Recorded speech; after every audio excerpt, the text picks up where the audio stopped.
Au beau milieu de la nuit du 6 octobre, le ciel au-dessus de la Crimée s'est embrasé.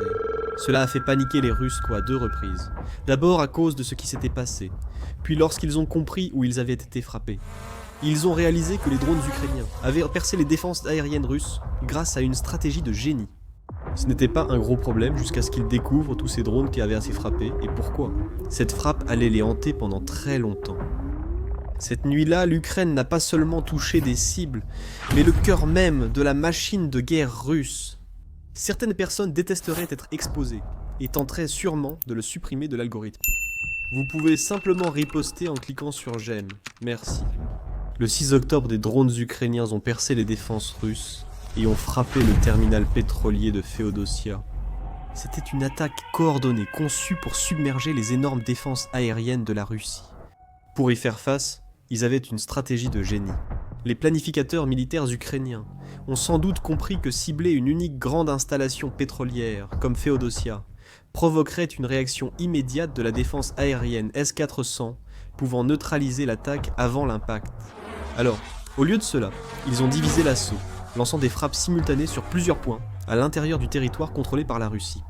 Et alors que le ciel nocturne au-dessus de la Crimée s'embrasait de rouge, les échos d'une autre explosion bien au-delà des lignes de front indiquaient que la campagne à longue portée de l'Ukraine ne faisait que commencer. Alors que Féodosia brûlait, une autre vague de drones a visé un dépôt de munitions appartenant à la 18e armée interarmes de la Russie, coupant un lien crucial dans la chaîne d'approvisionnement du Kremlin via la Crimée occupée.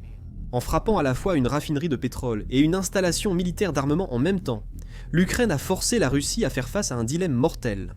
Que sauvez-vous? Votre carburant ou votre puissance de feu?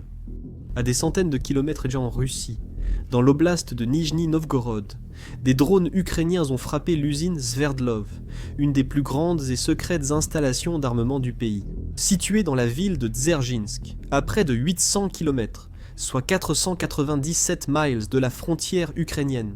L'usine est une pierre angulaire de l'industrie militaire russe, produisant tout, des obus d'artillerie et d'avions aux bombes aériennes guidées, ogives de missiles anti-chars et munitions guidées de précision. L'usine est sanctionnée par l'Union européenne, l'Ukraine, les États-Unis, le Royaume-Uni, le Japon et la Suisse. Cependant, elle demeure l'un des principaux producteurs d'explosifs industriels en Russie. Fabrication de charges de transfert pour l'industrie minière, de charges de perforation pour le secteur pétrolier et gazier, et d'équipements pour travaux sismiques et géophysiques. En octobre 2024, des drones du service de la défense, du renseignement et de la sécurité de l'Ukraine ont aussi attaqué l'usine Sverdlov, endommageant l'atelier d'hexagone et d'oxygène. Mais cette fois, l'attaque a été bien plus brutale.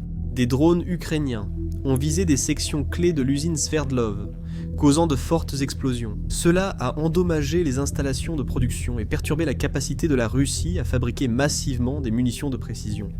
Mais les défenses aériennes russes n'ont pas seulement observé leur destruction, elles ont vite réagi. Le ministère de la Défense de Moscou a déclaré avoir intercepté 251 drones dans tout le pays cette nuit-là, dont 20 au-dessus de Nijni Novgorod. Le terminal pétrolier de Féodosia et l'usine Sverdlov ont pourtant été détruits. Selon l'état-major ukrainien, plusieurs explosions ont secoué le complexe, provoquant un grand incendie visible à des kilomètres. Le message adressé à Moscou était sans équivoque. Même au cœur du territoire occupé, sous la défense aérienne et la propagande, aucun endroit n'est sûr. L'Ukraine savait que sa frappe serait médiatisée, mais ce n'était pas son but. Elle attendait la véritable destruction que la Russie subirait pendant des mois, voire des années. Tout cela pour une seule raison. Le terminal pétrolier de Féodosia n'était pas une infrastructure ordinaire. C'était le plus grand dépôt de carburant de la péninsule occupée. Mais ce que je ne vous ai pas dit, c'est que le terminal pétrolier de Féodosia était une entreprise ukrainienne. Cela peut paraître étrange, mais c'est dû aux profondes cicatrices. La Russie l'a fait en 2014. Avant 2014, la Crimée était une république autonome au sein de l'Ukraine. Ses ports étaient animés, ses industries prospéraient sous le contrôle de Kiev. La majorité russophone de la ville a servi d'outil idéal à la propagande de Moscou. Un faux prétexte pour justifier une prise de contrôle militaire. Après l'annexion illégale de la Russie en 2014, le terminal pétrolier de Féodosia, alors entreprise d'État ukrainienne, appelée entreprise de Féodosia pour la fourniture de produits pétroliers, a été saisi. Il a ensuite été intégré à Tchernomont-Naftogaz, une soi-disant entreprise d'État criméenne sous contrôle russe. En 2019, il avait été vendu pour 651 millions de roubles à une société obscure appelée Fermagunas, dirigée par Valentin Duroche, un colonel à la retraite du ministère russe de l'Intérieur. Mais ne vous y trompez pas, cette installation était le cœur de l'occupation russe, pas un simple dépôt logistique. Relié par le rail, la mer et la route, il stockait et distribuait jusqu'à 250 000 tonnes de carburant, qui alimentèrent les chars, les avions et les convois de ravitaillement à travers le territoire ukrainien occupé. L'attaque ukrainienne contre cette raffinerie a marqué un tournant pour la Russie. Les images évoquées par les témoins oculaires étaient encore plus effrayantes. Les explosions illuminaient l'horizon sur des kilomètres par d'immenses flammes.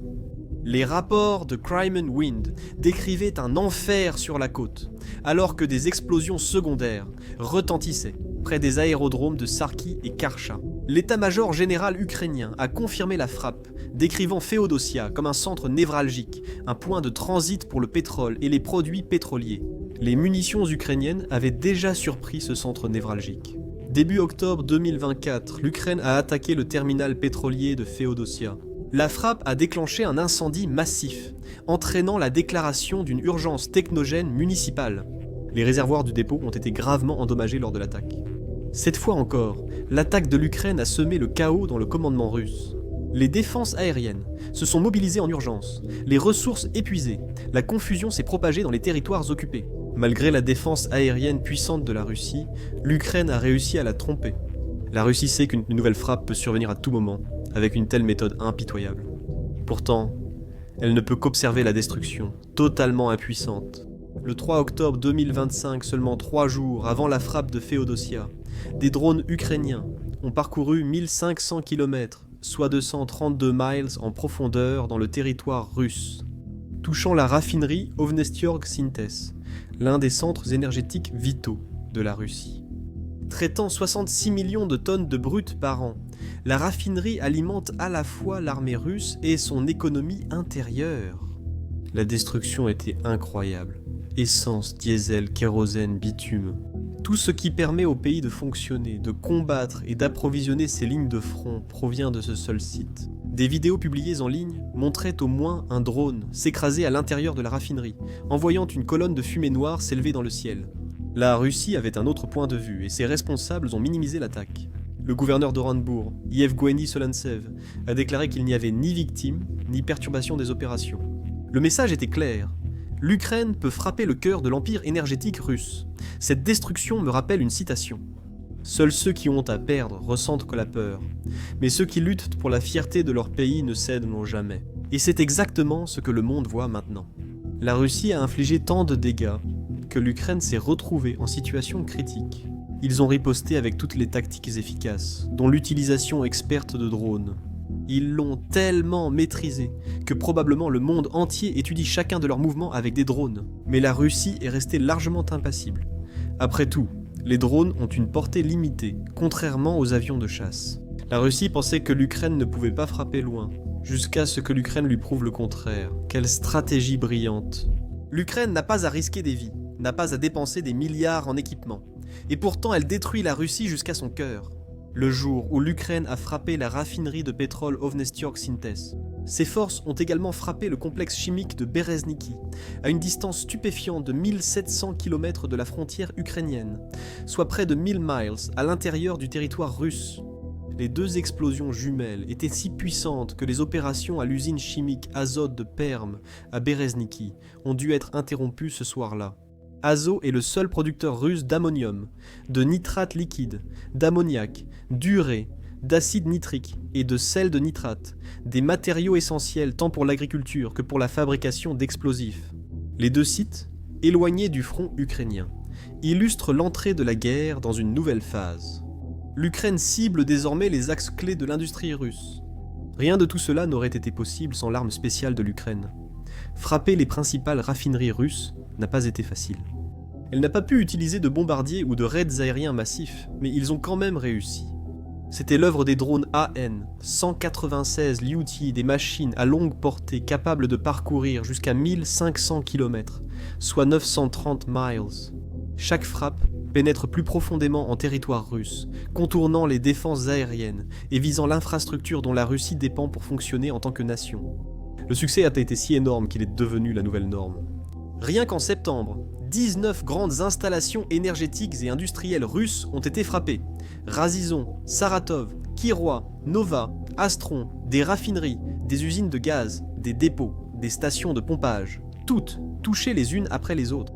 Chaque attaque oblige à des réparations d'urgence, à la réorganisation de la logistique et à des prélèvements d'urgence. Mais les dégâts s'accumulent. L'Ukraine ne cherche pas à faire des coups d'éclat, elle vise les véritables lignes vitales. Carburant, engrais, munitions et centres industriels sont les véritables artères qui maintiennent la Russie en marche. Chaque attaque de drone fragilise davantage la chaîne d'approvisionnement russe, exposant des failles que la propagande ne peut cacher. Même les vidéos de destruction sont devenues virales, offrant une preuve au monde. Pourtant, ce n'était pas la vraie motivation de l'Ukraine. On croyait que la cible était les raffineries de pétrole, mais en réalité, les véritables effets sont apparus des mois après les frappes. Tandis que Moscou tentait de manipuler l'histoire, le public voyait la vérité. La limite était fixée à 30 litres de diesel par achat, et les achats de panique se multiplient rapidement. Ceci n'est qu'une bande-annonce pour les citoyens russes, et une fin pour le gouvernement. En Crimée occupée et à Sébastopol, les pénuries de carburant se sont fortement aggravées. À l'échelle nationale, les données de 17 000 stations-service montrent que le district fédéral du Sud, auquel Moscou inclut faussement la Crimée, est parmi les plus touchés, avec 14% des stations ayant complètement suspendu la vente de carburant. Selon les rapports, les autorités d'occupation en Crimée ont gelé les prix du carburant pour 30 jours. Cela intervient alors que les pénuries s'aggravent après que des frappes de drones ukrainiens ont visé des raffineries russes. Les stations-service sont vides, de longues files s'étendent sur les routes désertes et la frustration des forces russes augmente. Le média russe Izvestia rapporte que les prix du carburant ont grimpé de 40 à 50% depuis début 2024, accentuant la pression inflationniste sur la population. Cela pourrait déclencher une révolte contre Poutine, pas seulement à cause de la hausse des prix du carburant. Avec la flambée des prix de l'essence, de nombreux propriétaires de stations-service russes risquent de faire faillite. Le 24 septembre, Kommersant a rapporté qu'environ la moitié des stations en Crimée occupée et à Sébastopol avaient complètement cessé de vendre de l'essence en raison de graves perturbations d'approvisionnement. Ces pénuries font suite à une vague de frappes de drones ukrainiens ayant touché le réseau pétrolier russe en août. Le Financial Times rapporte que 16 des 38 raffineries de pétrole russes ont été touchées depuis août 2025, faisant chuter les exportations de diesel à leur niveau le plus bas depuis 2020. C'était un coup dur pour l'économie de guerre du Kremlin. Vous le comprendrez mieux en regardant les chiffres. Fin septembre, 38% de la capacité primaire de raffinage de pétrole de la Russie, soit environ 338 000 tonnes par jour, était hors service. Près de 70% de ces pénuries de carburant proviennent de frappes de drones ukrainiens, qui ont mis hors service environ un quart de la capacité de raffinage de pétrole russe, soit 236 000 tonnes par jour. La production d'essence et de diesel a baissé de 6% en août, puis de 18% en septembre, causant un déficit d'1 million de tonnes, soit 20% de la consommation nationale. La catastrophe se propage très rapidement.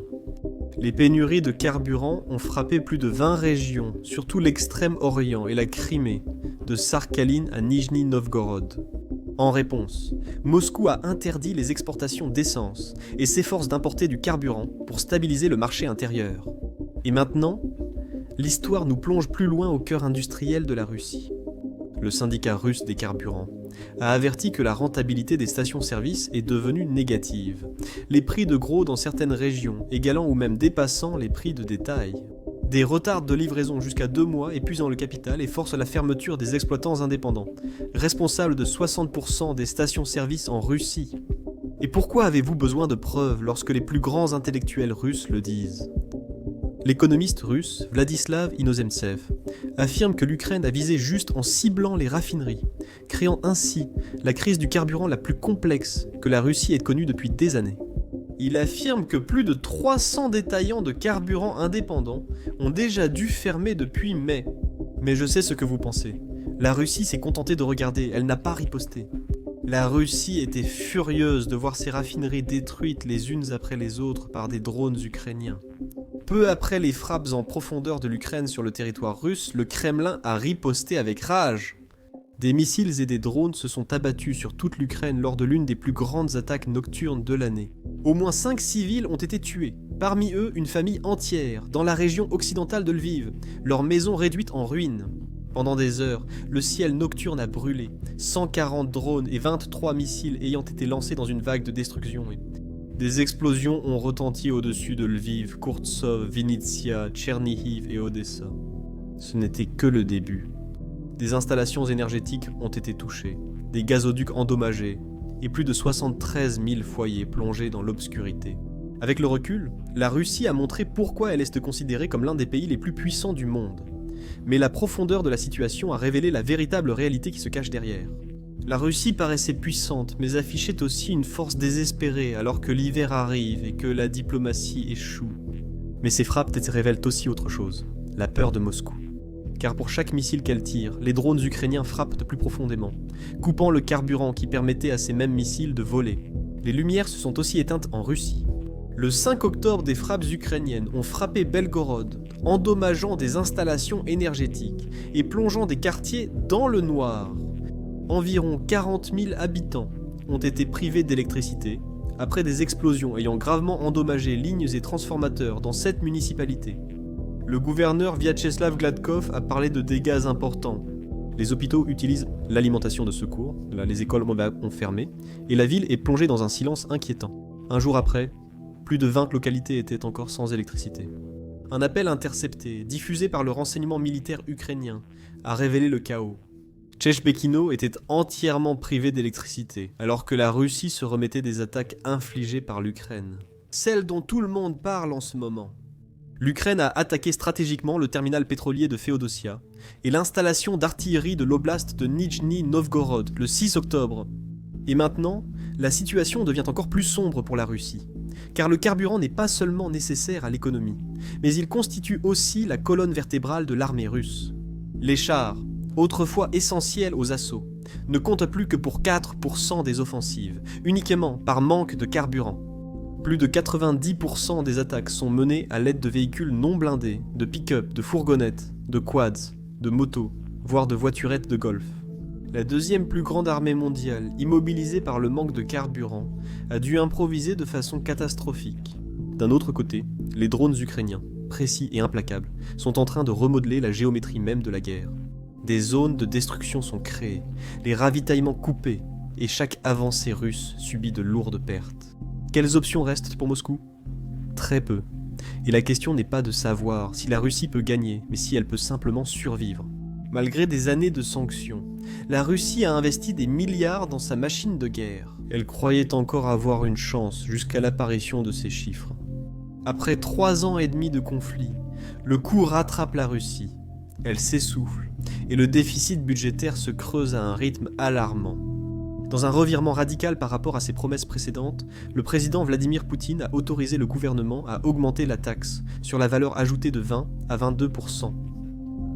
Moscou dit que les fonds serviront à la défense et à la sécurité, mais la réalité est claire. L'économie de guerre saigne la nation à blanc.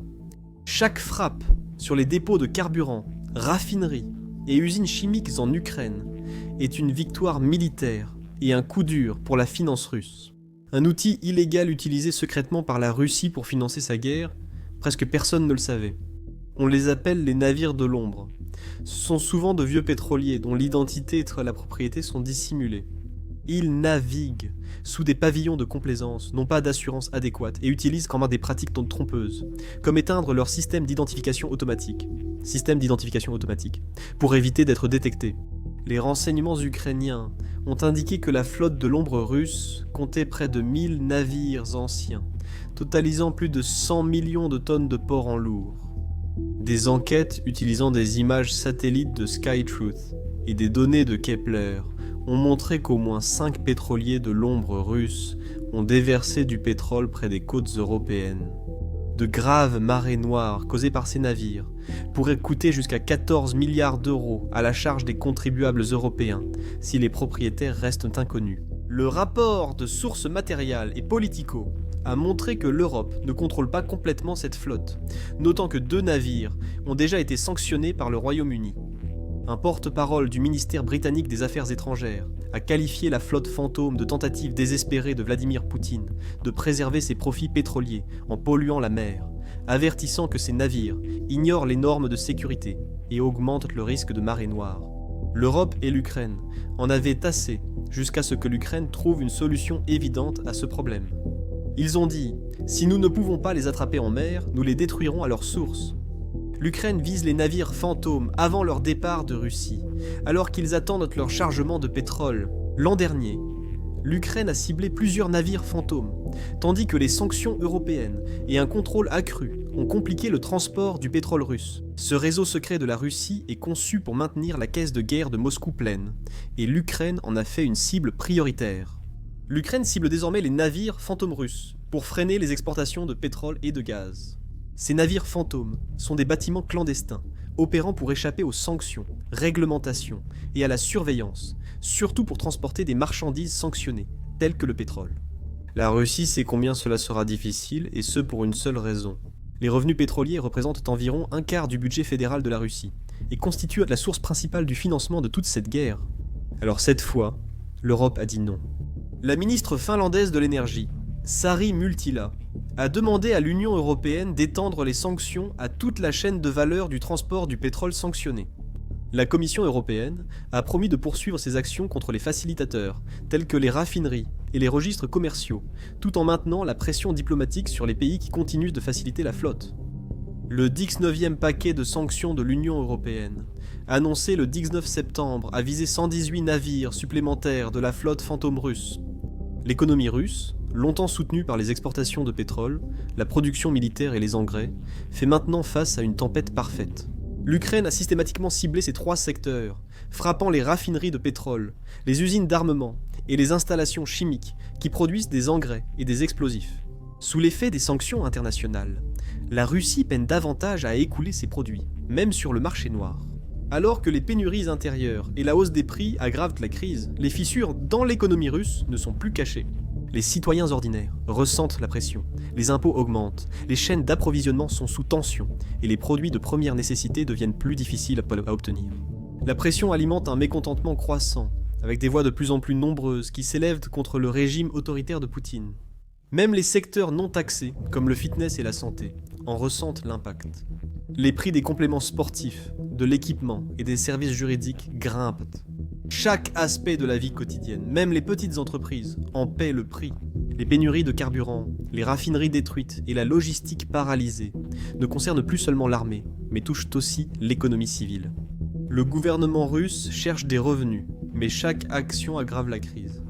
Et au milieu de tout cela, les frappes de l'Ukraine continuent, paralysant les infrastructures dont la Russie dépend. L'économie jadis puissante révèle sa vulnérabilité. Chaque explosion, chaque frappe de drone, chaque rupture d'approvisionnement augmente la pression. Les chiffres ne mentent pas à ce sujet. En Russie, la pression économique sur les citoyens augmente. Les impôts augmentent pour la 2e année de suite. Depuis le début de 2025, un impôt progressif sur le revenu des particuliers, allant jusqu'à 22%, et un impôt sur les sociétés de 25% sont en vigueur. Pour les petites entreprises, le seuil d'exonération de taxes sur la valeur ajoutée a été réduit d'environ 60 millions de roubles à seulement 10 millions de roubles de chiffre d'affaires annuel. Le Kremlin espère que les nouvelles hausses d'impôts rempliront ces caisses vides, rapportant environ 13 000 milliards de roubles, soit environ 155 milliards de dollars par an. Mais les chiffres révèlent une histoire plus sombre.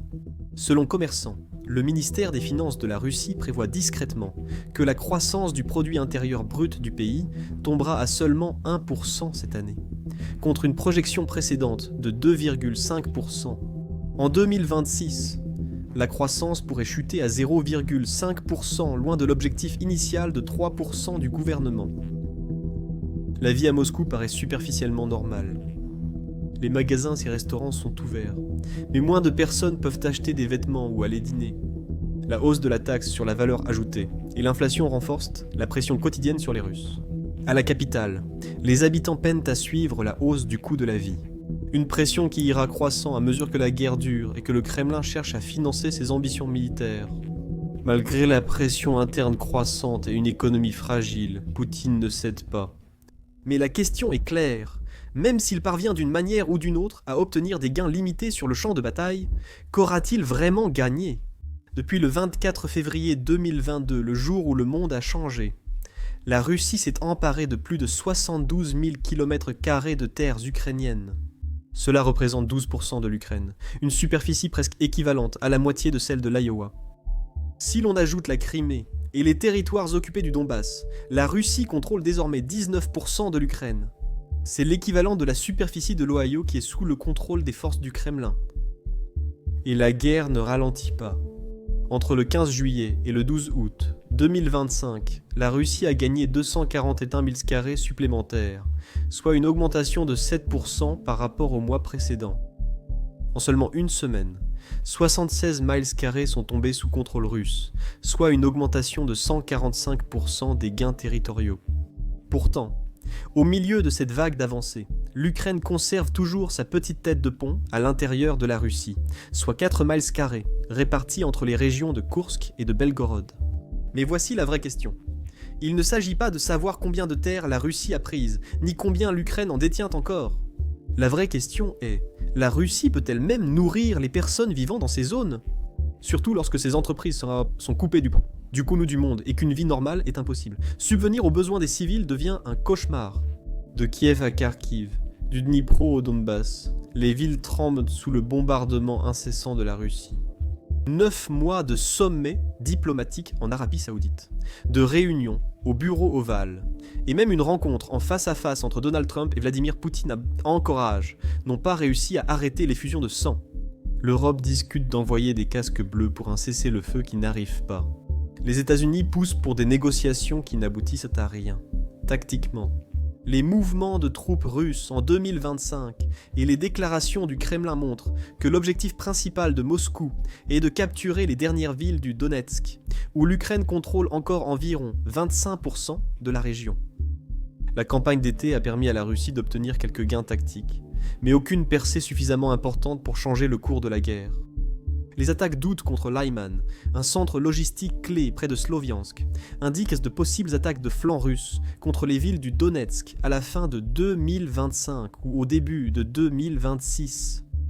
La Russie perd environ 100 à 150 soldats par kilomètre² de territoire qu'elle gagne. La guerre en Ukraine est le deuxième conflit le plus meurtrier de la Russie en un siècle, avec près d'1 million de pertes russes. Un chiffre presque égal à toutes les guerres russes et soviétiques, réunies depuis la Seconde Guerre mondiale. Même avec ces pertes, les objectifs politiques et les plans stratégiques du Kremlin n'ont pas vraiment changé. Le coût élevé du conflit a poussé analystes et administration Trump à penser que la Russie voudrait mettre fin à la guerre. Logiquement, c'est logique. Mais Vladimir Poutine ne se soucie ni des intérêts nationaux de la Russie, ni du bien-être de ses citoyens. Pour lui, la guerre s'inscrit dans une lutte séculaire contre l'Occident et lui permet de s'assurer une place parmi les grands dirigeants de la Russie. Pour cette raison, sa tolérance au risque est très élevée. Il ne se bat pas pour de petits gains territoriaux, il se bat pour son héritage. Seule la menace sur la sécurité de son pouvoir pourrait probablement changer son approche. Et c'est pourquoi il n'hésite même pas à cibler la centrale nucléaire de l'Ukraine. Même près de Tchernobyl, où le risque de catastrophe radioactive plane comme une ombre sur toute l'Europe. Chaque frappe porte un avertissement silencieux, un rappel de jusqu'où Moscou est prêt à aller. Et c'est peut-être pour cela que l'armée ukrainienne cible stratégiquement les raffineries de pétrole russes, les installations d'armement et les usines chimiques, pour priver la Russie des ressources nécessaires pour poursuivre la guerre. Mais cette stratégie comporte des risques. Si la Russie frappe à nouveau les centrales électriques de l'Ukraine pendant le prochain hiver, la vie pourrait devenir extrêmement difficile pour les civils.